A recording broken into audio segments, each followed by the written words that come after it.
Funding for wet sand has been provided by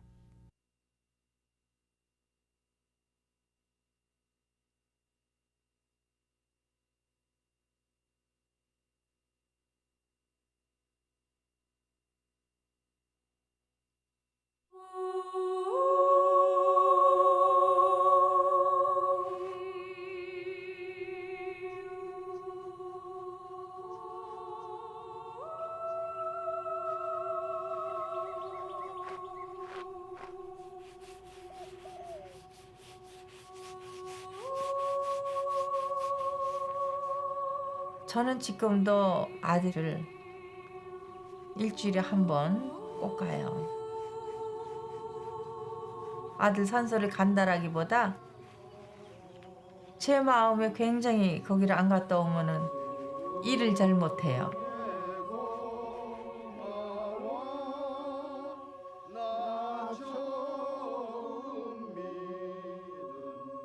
저희 집도 좀 얘기를 잘 안 하는 편이에요. 뭐 이제 꿈을 꿨다든지 그거는 쉐어를 해요. 어저께 밤에 꿈을 꿨는데 애가 뭐 어떻게 해서 했다 그러면 이 꿈을 못 꾼 입장에서는 제 입장 같으면 아휴 그래도 나한테도 좀 오지 또 왜 거기만 갔나.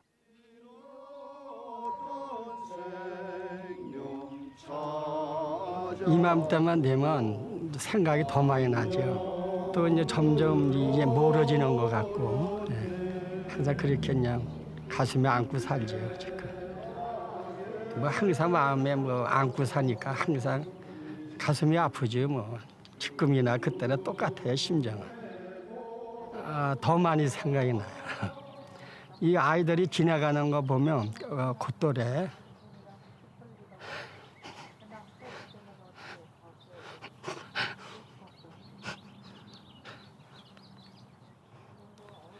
그때 되면 뭐 생각이 더 나죠.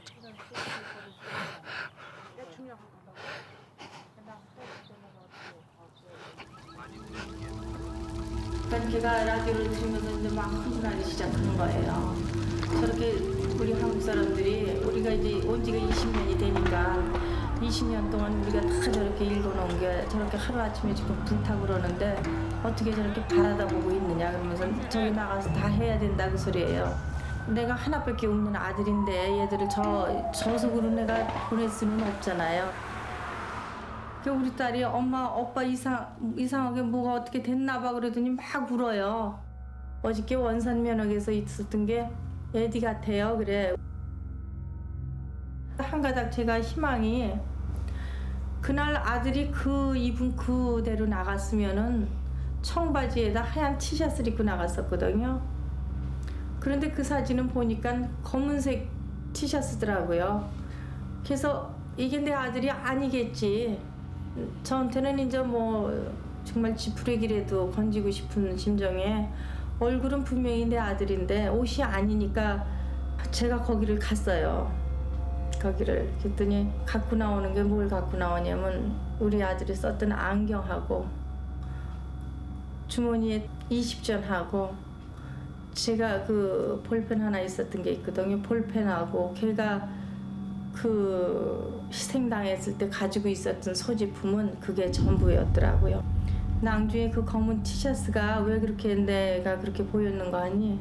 같은 날짜에 LA 타임즈지에는 그게 칼라로 돼가지고 확실하게 나왔던 게 검었던 그 색깔이 모두가 피로 젖어 있는 그거였더라고요. 여호와의 집에 영원히 거하리로다. 아멘.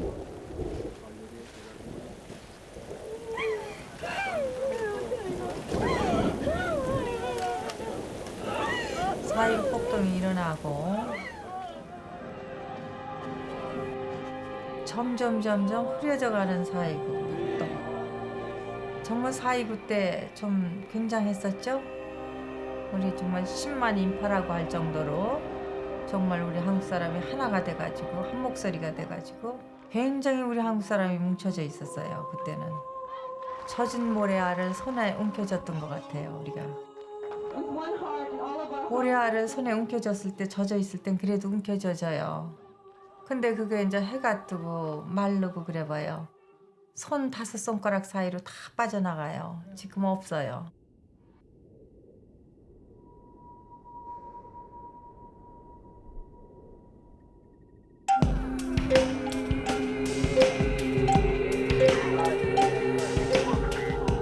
On March 3rd, 1991, Rodney King, an African American, was beaten and arrested by 4 Los Angeles police officers. People were able to see it vividly on film. They were able to see that beating of Rodney King. Most people couldn't believe that something like that had happened.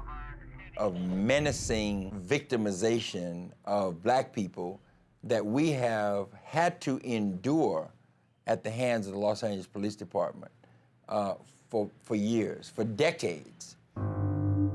So when they came back with an innocent verdict, it just validated what black people knew all along, and that is white people will take care of white people, and when taking care of white people, they send black people up the river. They send black people to hell. Plain as day, there was the evidence there. The police were guilty. I mean, I'm a human being, and you know, what happened to him shouldn't have happened that way. And because he was black, that's why everybody else got mad. People were just angry. They started throwing bricks at the cars, beating the officers up. I remember the police coming, a task force. They couldn't even set up because of the surroundings of the neighborhood. The police officers were so scared they didn't know what to do. They couldn't even help people that needed help. They just pulled off and started driving away. They were afraid themselves. Our store burned down to ground in LA riot. I was not much aware of the Rodney King incident. I didn't believe the case was so serious. However, our customers informed me, Mrs. Sun, please leave right now because they started burning just a few blocks away now. They're coming to your store. They're on the way to your store now. I said, why? I didn't do anything wrong, I said. I was standing there in the door and with my little gun in the hands and saying, get out of here. And I was thinking about, what happened in my life. But I said, well, I gotta continue taking care of my business and my family. I was like, I hope they burn this whole shit down. I was like, maybe it'll make them wake up and give us some care and give us some attention and focus on what we've been saying for the past 100 years. We're being violated in every way. There was a lot of Latinos, there was a lot of blacks, there was a lot of Asians. I seen a lot of white people going into Circuit City and going home with brand new TVs. Latinos were as angry as black people. There were many people outraged by black profiling, brown profiling, by harassment and intimidation in the communities. People were mad. Black folks in this country, we've never had any protection from the law, nor from each other.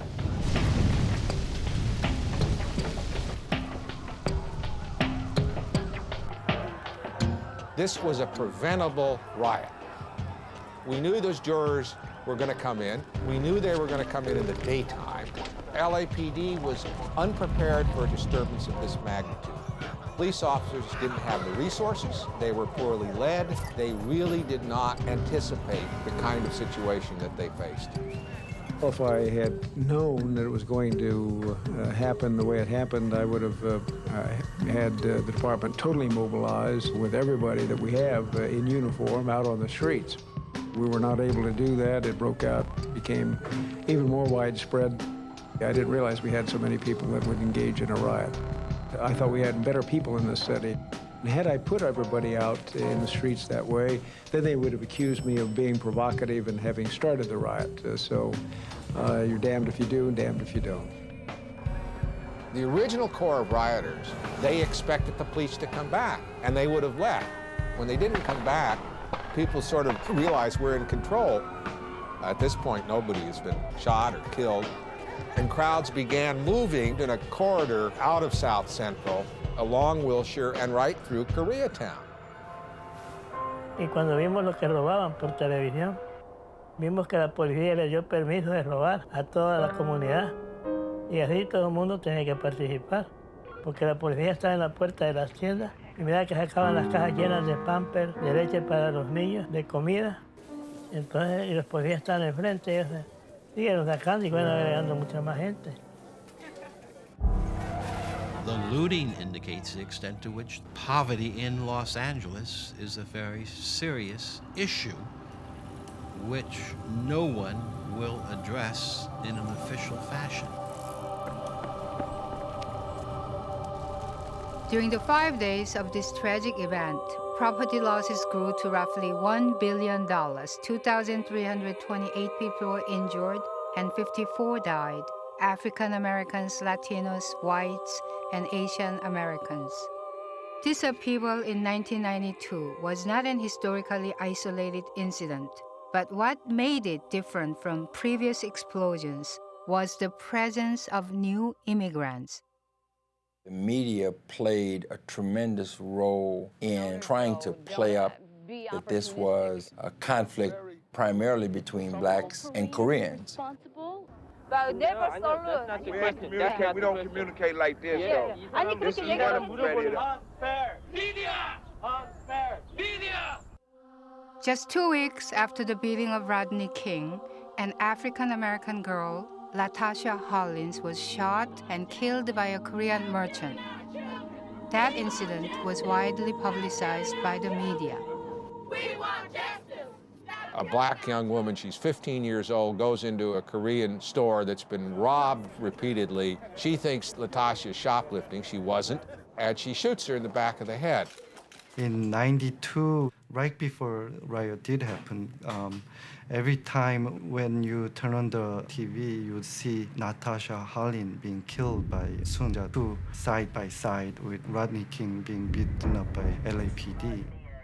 Anybody who looked at this television was forced to relate that Korean community was part of the oppressor exploiting black community. The public did not see the full videotape of Mrs. Du getting punched out by Latasha Harlins. The public saw Mrs. Du pulling a gun out from under a counter and a gun going off. They did not see the 5 seconds before that moment when Latasha Harlins reached over the counter, slammed down the orange juice, smacked Mrs. Du in the face, throwing her body back against the counter, causing her to foot forward, hitting on the front counter, and then groping for this gun. The public did not see that part of the exchange. The jury did. If you were a juror sitting there, you got to see the evidence of this woman's unstable emotional and psychological profile, which was very broken. You went along with the verdict, which was voluntary manslaughter. I watched the tape, and I watched the trial. I sat in the trial, and I heard all the testimony. The initial attack came from Mrs. Du. Harlins responded and hit Mrs. Du, but Mrs. Du hit her too. Even if you take that and say, well, she was hit very hard, in this country, you can't use deadly force to repel non-deadly force. And he will explain to you what the significance is and exactly how the gun has been altered. I do have to warn you that you should brace yourself, because you will see Latasha being killed, and she will die in front of your eyes. Now, we're going to do our best to keep this trial moving. Judge Carlin, she was a prosecutor. That was her whole experience. And then all of a sudden she's a judge. And I don't think she was prepared to carry out the responsibilities in a case like that. First, she doesn't send this woman to any kind of jail time. And then the other thing she did that was really poor, she then lectured the community, black people. I mean, what, justice is there in that? I mean, you lost a child. I mean, you don't want to be lectured that you ought to all sit down and get along. I thought that was wrong. At one point in time in my life, I felt that an African American could get justice in this country.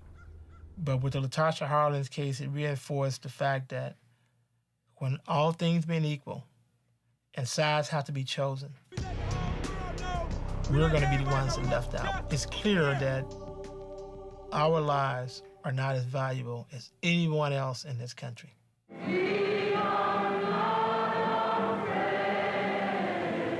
In the 1960s, the civil rights movement brought great promise. The Magnificent March on Washington in 1963 and the Civil Rights Act of 1964 brought hopes to many Americans that racial discrimination, inequality, and injustice would soon end. This Civil Rights Act is a challenge to all of us to go to work in our communities and our states, in our homes and in our hearts, to eliminate the last vestiges of injustice. However, the shooting of Martin Luther King Jr. in 1968 would bring those hopes crashing back to earth. And I've seen the promised land. I may not get there with you, but I want you to know tonight that we as a people will get to the promised land. Reverend James Lawson was a colleague of Dr. King and was with him in Memphis on that sorrowful day. The chaos will continue. And the chaos has gone on for quite a bit of time. Since the gains of the 60s and 70s, the chaos has increased. It goes underground. There are now in the United States 2 million people in jail. 4 million people go through the jails annually. And now, for the first time, black people in jail outnumbered white people in jail.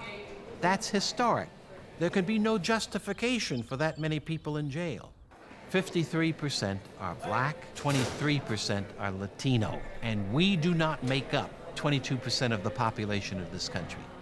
Most of these people are young or poor or people of color. There's a riot going on every day. There are lives being lost every single day in the street. I grew up here in Watts in the Jordan Housing Projects, the youngest of 10 kids.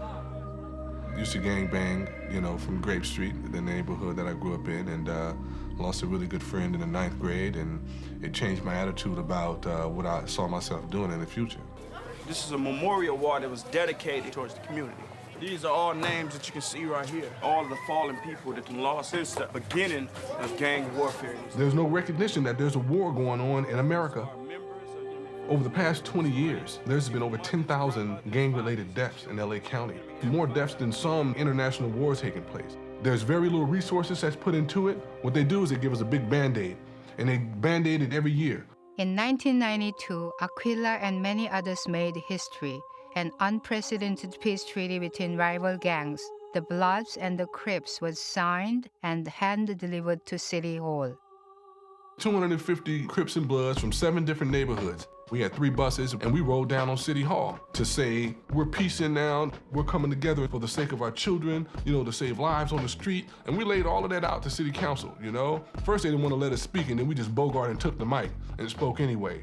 And then afterwards, they was like, thank you very much. You can contact CDD. There's a possibility you can get a $500 grant. I mean, just total disrespect. The system is in denial.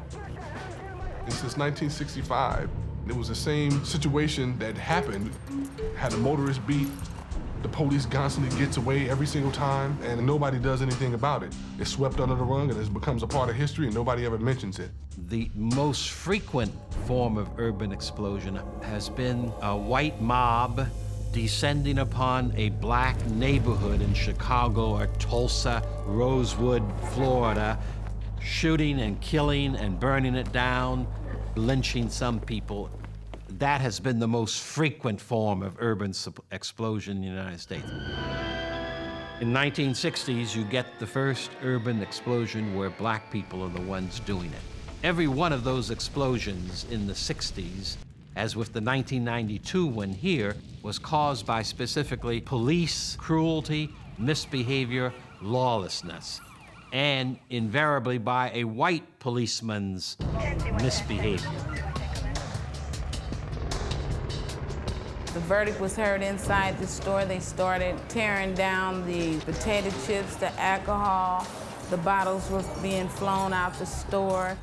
The furniture store that was right next door, they broke the glass in there, went in there and brought the owner out, kicked him out of his own store, just started throwing the furniture out into the street.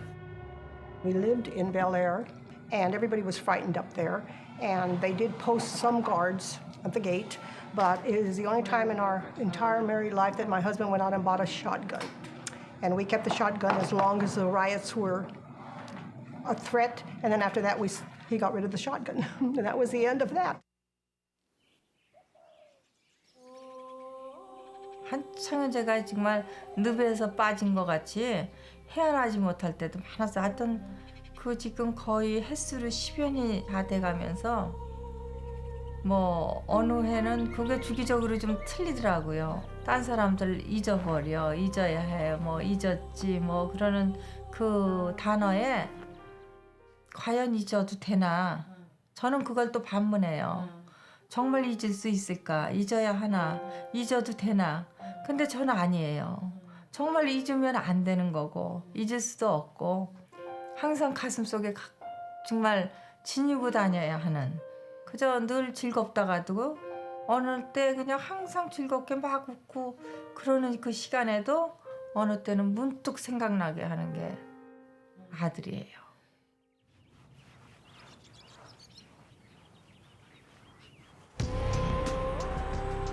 Well, I'm trying to clean up the smoke damage from the fires. Made a terrible mess of everything, the whole complete store. I'm very saddened by it. Who's going to come in and open up more business? Too many people lost. Everybody lost. Nobody really won. Lots of African Americans own businesses in the community. They were equally as damaged. Anybody who was faced with any kind of burning or looting had a tremendous problem. Many people didn't have insurance. Many people couldn't restock. Their whole lives were turned around. Many people left Los Angeles because they couldn't afford to rebuild their building. I mean, it literally shut them down. Everything was gone when we got here. Nothing much to save, actually. We owed so much money to different companies, and we had no money left. I mean, everything was taken. I was upset and confused. I didn't think we could build our store back. 550 Latino-owned small businesses destroyed. Never were able to set up again. In some cases, these were really tiny. I mean, like a mom and pop kind of store. After the riots, I started new business, a little fast food store in high-rise building. Someone opened a supermarket just across the street, and then I couldn't compete with them. I could not pay the mortgage, so the bank had to take it from me, and then I had to move a small apartment. Most of the time, I live without remembering the past. I feel like I'm not hurt, but I still hurt. I cannot describe exactly that emotional things, but something bothers me, and then try to cry inside. After the riots, business owners expected government assistance in rebuilding their stores. Instead, many found roadblocks, especially the liquor store owners. The government, in conjunction with local communities, imposed new conditions for reopening. 그 히어링을 갖다가 8번을 패스를 했어요. 싸움을 하는 거야, 씌우고. 이걸 빨리 재영업을 하도록 도와주겠지. 난 이렇게만 생각하고 들었어요. 근데 그게 아닌 대래 프로테스트를 해가지고 이거를 못 열도록. After riot, they give you all kind of conditional permit. That is not fair. Revocation을 계속 시키는 거야, 이거를. Land using에서 revocation, planning에서 revocation. Reopening takes 3 years. You believe that? 3 years. So without the income, 3 years, think about my family.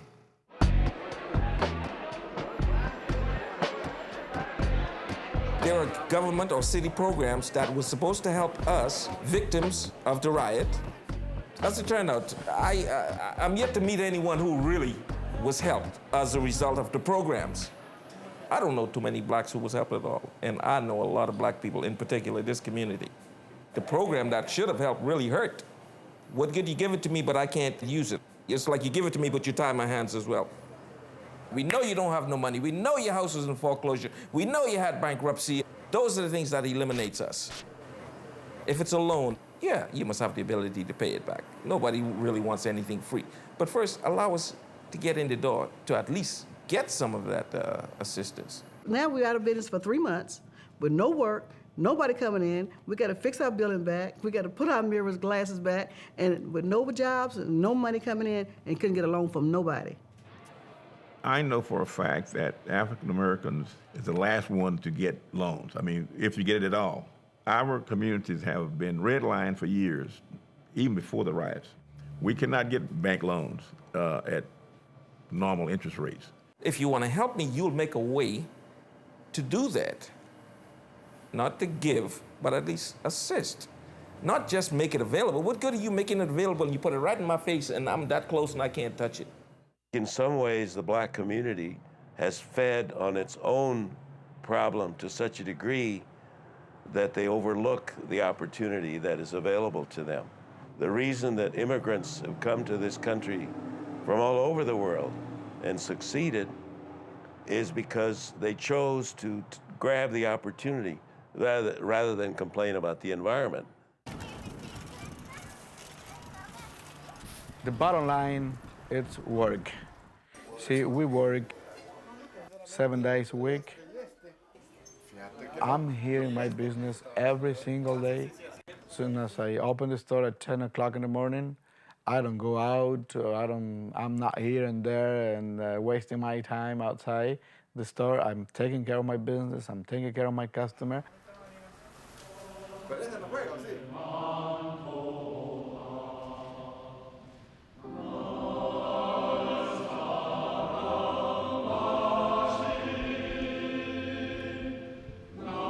미국에 온 지는요, 1980년에 왔고요.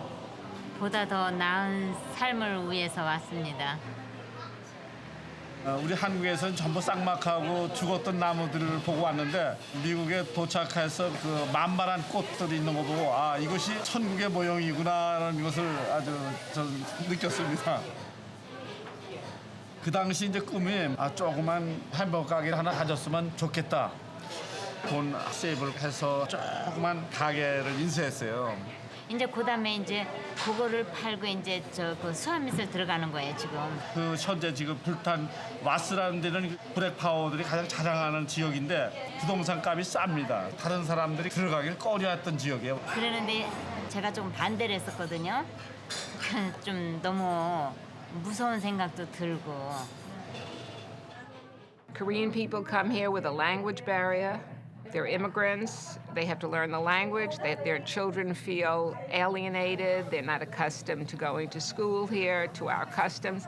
And they work hard and they seem to climb the ladder.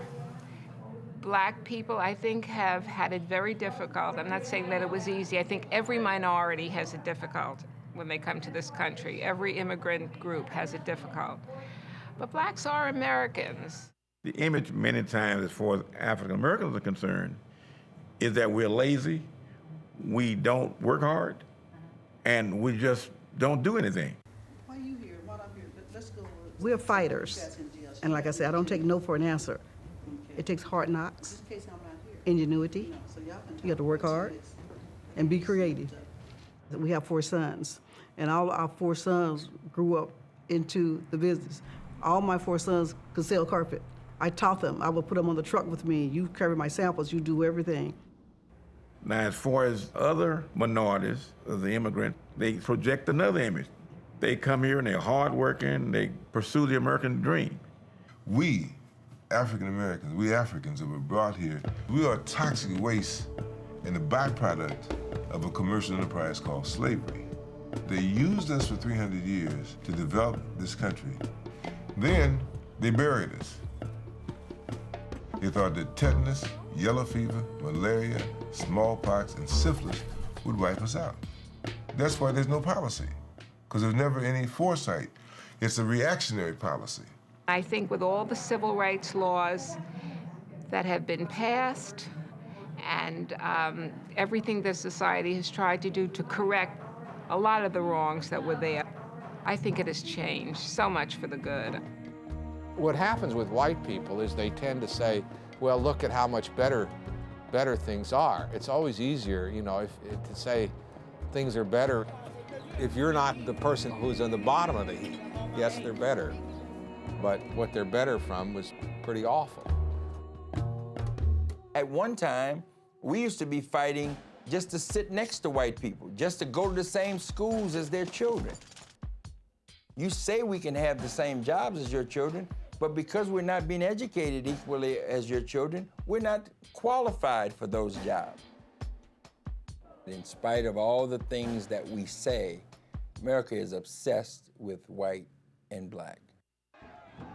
But I think there's no question that the black-white relationship is the most intractable, that the most prejudiced, that the most difficult relationships, that's still true.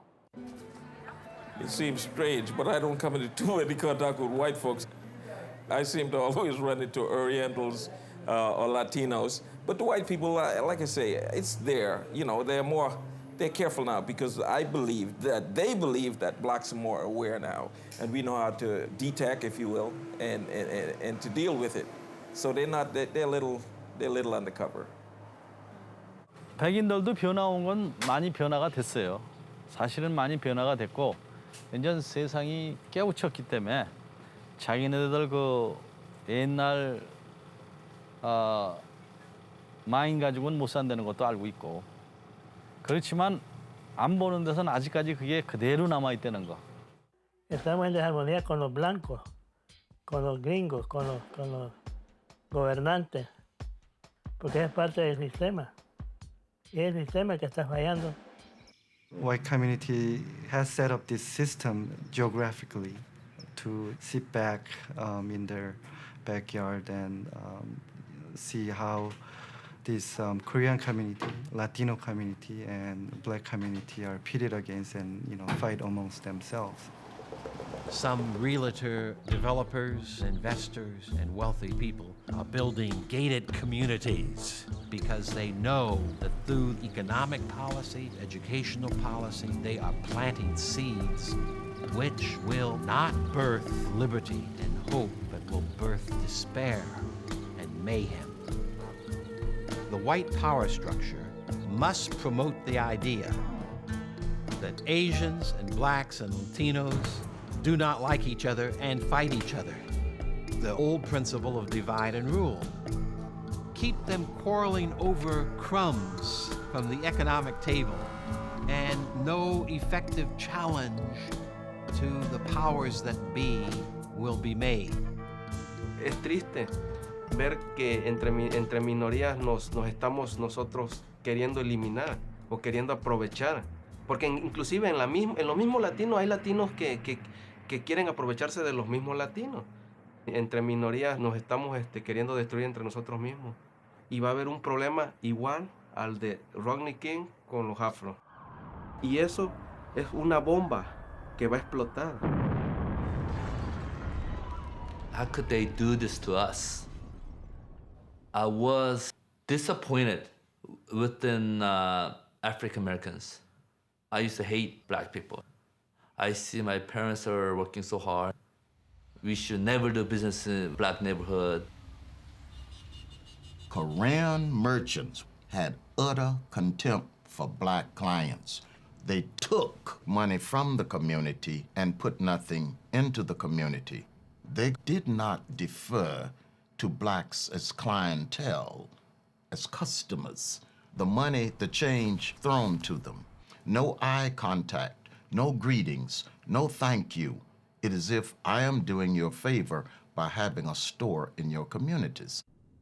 One of the problems with the Koreans, they're on the front line of the contradiction between labor and capital. They are the middleman between the goods from the big companies and the masses. They get all of the hell and headache and all the hassles that come with this interchange between capital and labor. The so-called Black-Korean conflict is a reflection of what goes on in the inner cities where these middlemen merchants have to deal day in, day out, lurking dangers for penny businesses. They have no other places to go. Who would want to go to a place where people are, just afraid of life, every day? Koreans go because all the markets doors shut to them. I found that after the riot that the Koreans learned to have more respect. They began to have more respect for the blacks, and then the blacks had a lot more respect for them. And then too, it brought them closer together. But right now, 3 Latino stores right here in our perimeter, they are very derogatory, very negative, poor customer service and what have you. And this is the type of thing we used to get from the Koreans. Latinos currently are at least 60% of the population in Watts. 15, 20 years ago, a lot of Latinos from Mexico and Central America came to Los Angeles. These brought some tensions among Latinos and African Americans. For many years, Latinos were highly victimized by African American gang members. The African Americans' perception was that they were coming to compete for jobs and housing and public services. Latino workers at a Korean supermarket are protesting against their working conditions and low wages.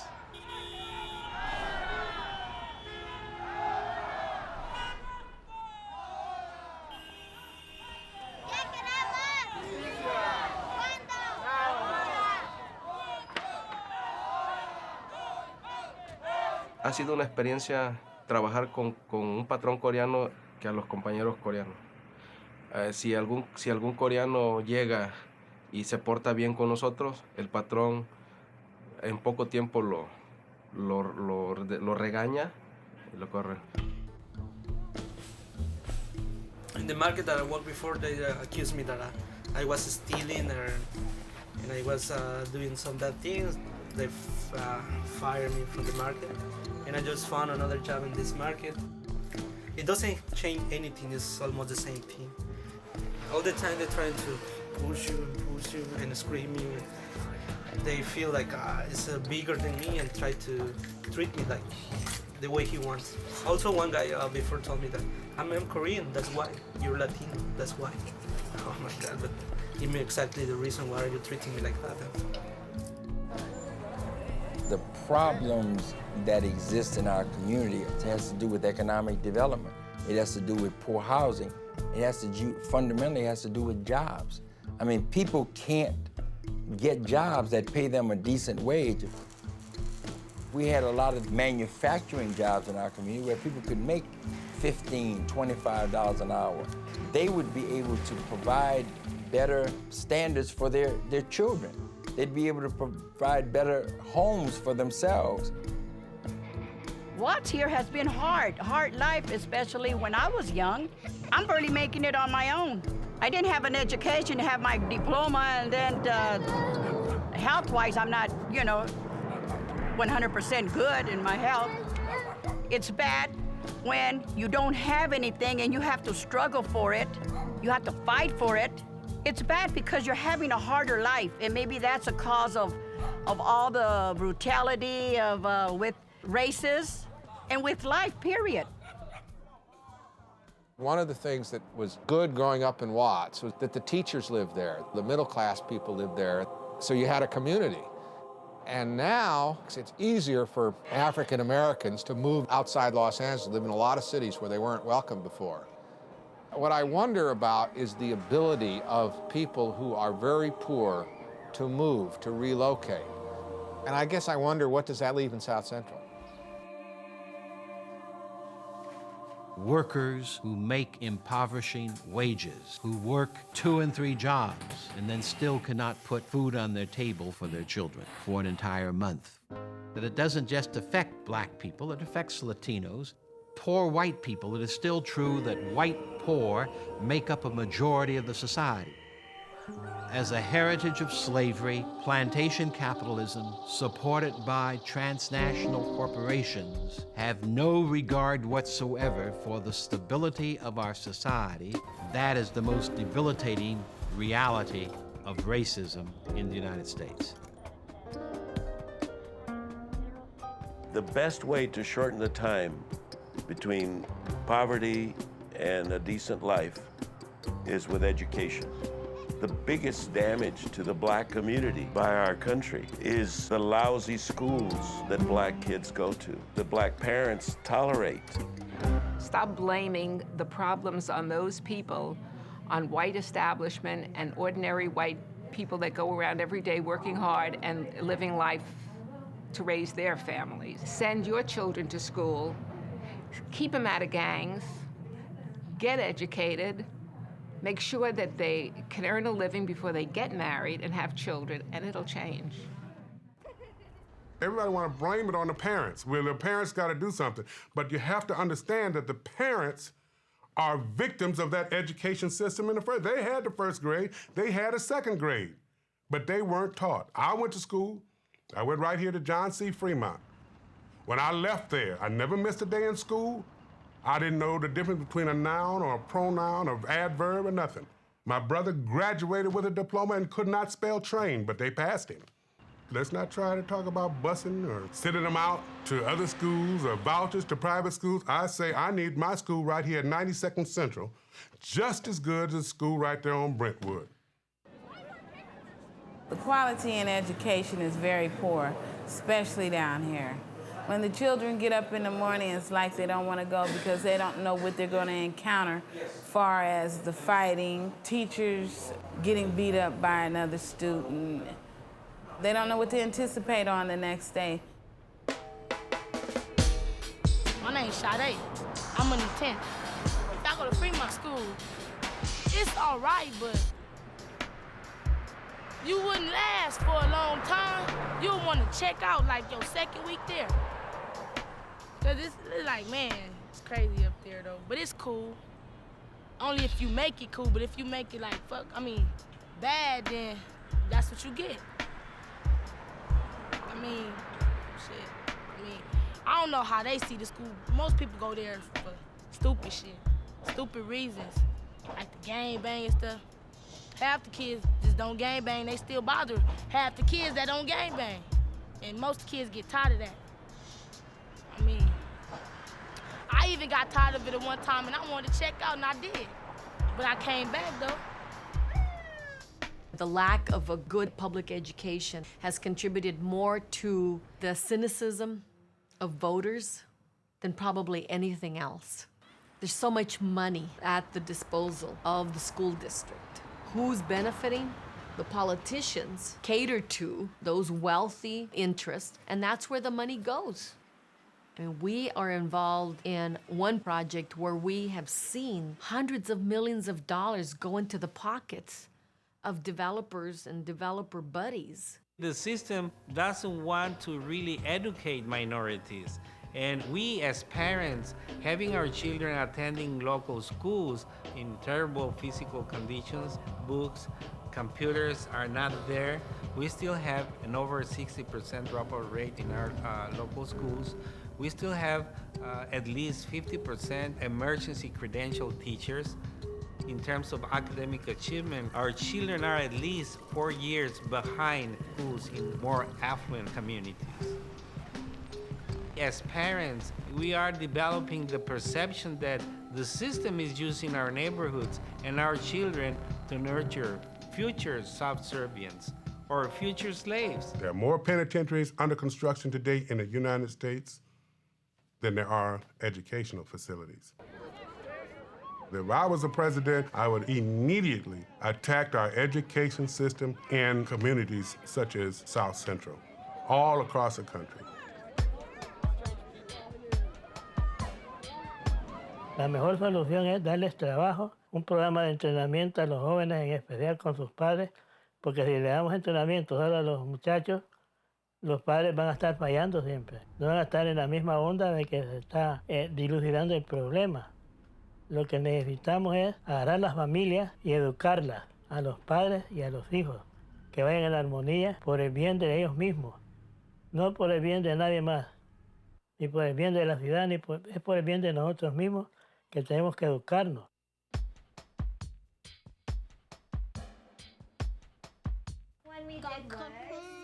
During the 1992 civil unrest, Jenny Lee lost her only brother, Eddie.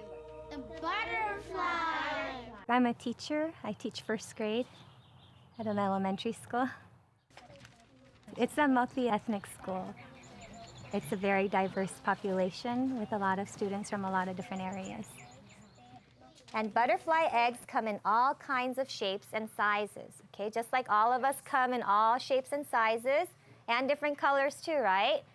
Even the butterfly eggs come in all different shapes and sizes. And colors. And colors. In the classroom, we always do study diversity, and we're always doing things together. They, play well with each other, they work well with each other. So there aren't very much problems as far as just racial relations. They're more open and they're more accepting of the differences versus with adults, I guess. After you wait a while, the chrysalis turns what? Into a butterfly. Good job. One more sentence. Sam. I was used to growing up in the countryside of El Salvador, so I wasn't used to a big city like LA. And then we ended up moving to South Central LA.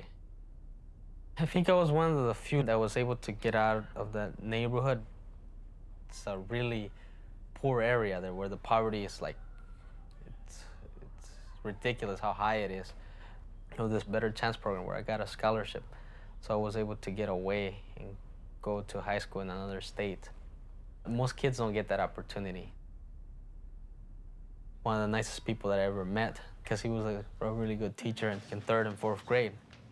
He really helped me out to stay in the right course. He's the one who taught me how to read and write in English. So he was a real positive influence. This guy was my first role model and mentor.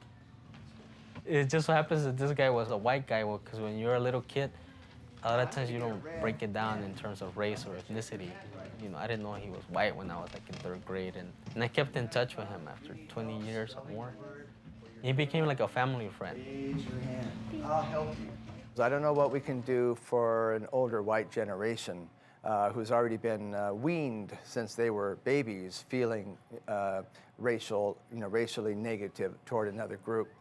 But I think because the kids are the future, and that's any hope for this planet, that I think there has to be a lot of studies of racial issues and talk about discrimination.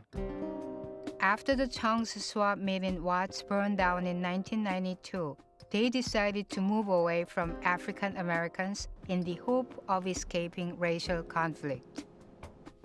백인들은 자기들이 주인이라고 그런 오만한 생각이 누구든지 지금 가지고 있다고 생각합니다.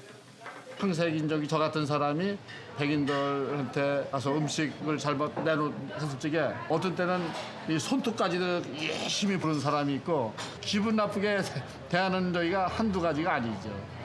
그런 모멸감도 참고 견딜 때가 한두 번이 아니었습니다. 아주 참 친절하신 분들은 굉장히 친절해요. 근데 그 백인들도 이렇게 보면요, 한국 사람들을요 이렇게 좀 깔보는 거 그런 거 느껴요.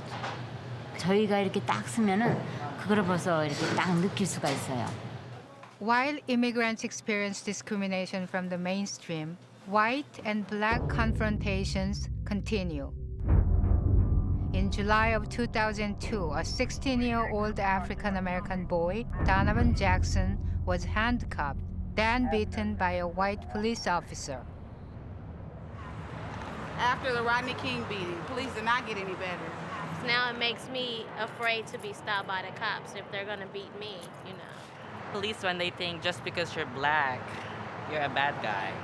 I have 3 sons, and I worry about them. I thought it was pitiful. That was terrible. He didn't deserve that, He wasn't resisting any arrest. I'm afraid it will be another riot. Yeah, because we need justice and we're not getting it. Racism is more pervasive today than it was in 1950 or 1970. That alone predicts a horrendous future. 나도 하나의 이 country owner라는 거를 좀 자부심 같은 게 좀 있어요, 이제는. 내가 항상 이방인이라고 생각하고 있으면 항상 이방인밖에 되는 게 아니야. 내가 보링 파워가 있고 얼굴은 노랗지만 여기서 내가 땅에 뿌리를 박은 이상 나도 이 땅의 주인이 됐다 이거예요. 그리고 내 새끼들도 앞으로 이 땅의 주인이 돼야 되고 파셔보 그렇게 돼야 된다. 난 그렇게 생각을 해요. After many years of struggle since 1992, Mrs. Han is now pursuing a new career in Eastern medicine. In the past, my life was kind of easy. I was a really happy person. I didn't even feel like to consider other people.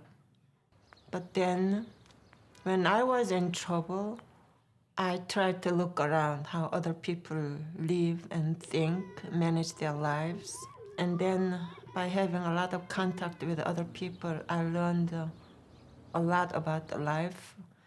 For some people, how hard the life is, that I did not know before. And by listening to their problems, strangely, I became very encouraged to develop new life. We're learning over the last 10 years that not to rely on politicians. There are very, very few politicians that are honest and have integrity and who will fight for our issues. Very few. I think the majority won't. But we're all pretty confident, right? The majority won't do what they're supposed to do unless on the ground there is a movement that pushes them to make decisions in favor of working class families. We ain't finna sit back and, and be pimped no longer by our politicians and, all of these folks. My mom's, my sister, my whole family still live in the projects. It's personal for me. And it's like this, we ain't going nowhere. I'm gonna buy a house right around the corner, and I'm gonna stay here for the rest of my life. And I'm gonna be a beacon for peace. And I'm gonna show folks that, you know what? You ain't gotta move out of the neighborhood to be better. The level of poverty in Los Angeles has grown. It has grown primarily in the Latino community. Al mes solo gano $1,060. De ahí mando $800 para mi familia y yo solo me quedo con $260 para mí. Y de ahí pago mi renta, mi comida, mis pases para bus, mi ropa y ya no tengo dinero, nada. There are far more people who don't have access to health care, don't have health insurance. There's also enormous frustration with the educational system. The possibility of another riot is definitely here in Los Angeles. Things have not changed. This LA power structure is hiding behind this new myth called everybody is minority, and they do not address economics and politics, social issues, which make these urban ghettos a potential source of a next fire. All these structural problems affecting these urban ghettos haven't changed. It has worsened. In the past 20 years, we haven't had one president that has had an urban agenda in this country. The biggest war that America has to worry about is the urban war that's taking place in its own country. This is what's going to bring America to its knees.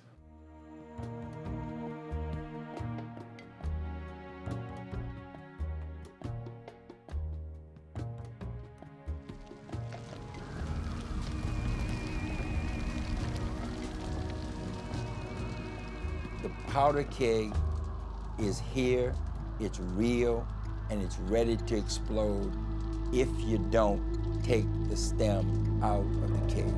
And right now there's a stem, and the stem is burning. It's just a matter of time before it explodes.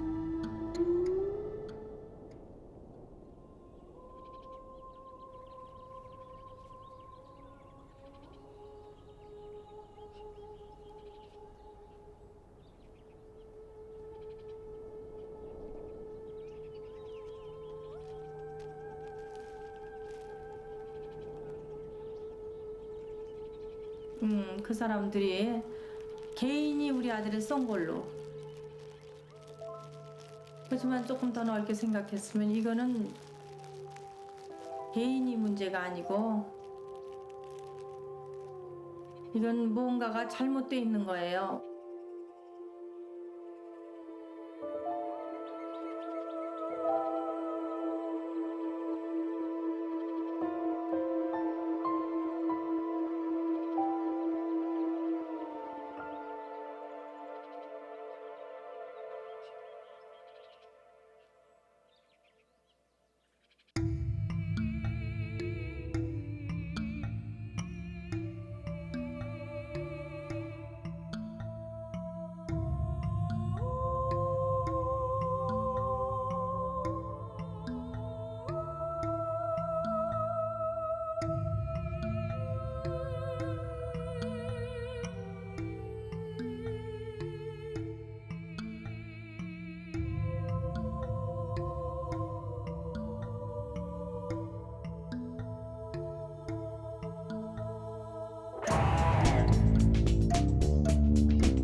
To learn more about wet sand, please visit twotigers.org.